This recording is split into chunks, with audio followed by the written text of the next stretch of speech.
Good morning, children. Today we will discuss about the second chapter of political science, federalism.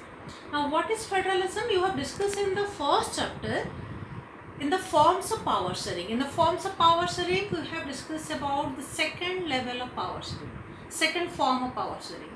When the power is shared among different levels of government. So, what is federalism? It is a system of government in which the power is divided between a central authority and various constituent units of the country. So that is known as federalism. That is the meaning of federalism.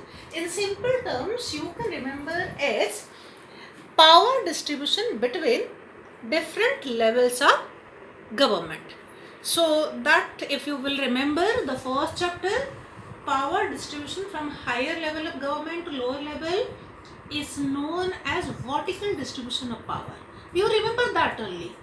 Here we will discuss that in detail. How power is shared from the central government to the lower government, or between the central government and the state governments and local governments, that we will discuss. We will go for the features of federalism. The first feature, there would be two or more levels of government. In federalism, there would be two or more levels of government. जैसे हमारी country में central government है, फिर state government है, और उसके नीचे local government है. So the first feature is that in a federal country there would be two or more levels of government. Different tiers of government rule same citizen, but their jurisdiction is different. This is very important point. Take the example of Bilaspur.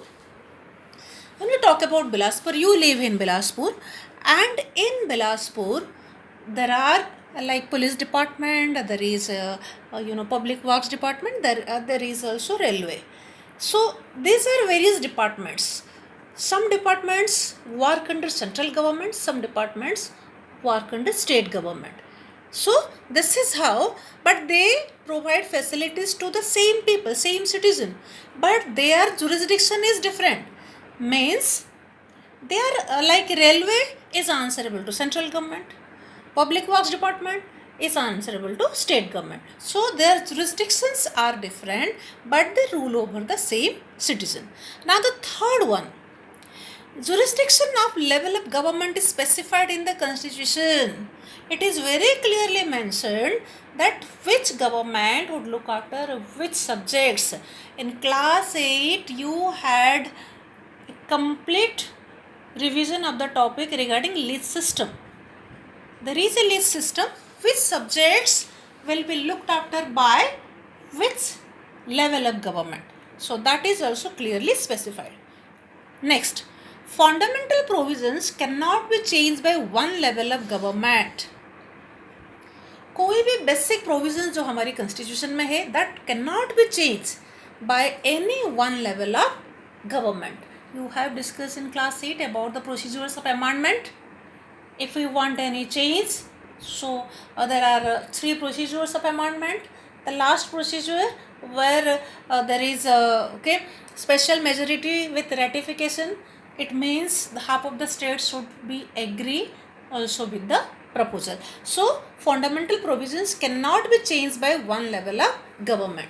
Now the next one, courts have power to interpret law if there is a conflict between central government, state government, between two states, between government and people. Then there are courts which will interpret the law. Next, sources of revenue for each level is specified. What would be the revenue? What would be the source of income? So, or expenditure. Every source is mentioned in the constitution. It is specified कि central government का source of revenue क्या रहेगा, state government का क्या रहेगा, local government का क्या रहेगा. So everything is specified. So what is the benefit of having such type of system? So it helps in maintaining unity. It promotes unity. At the same time, it accommodates diversity also, because India is a country with a diversity.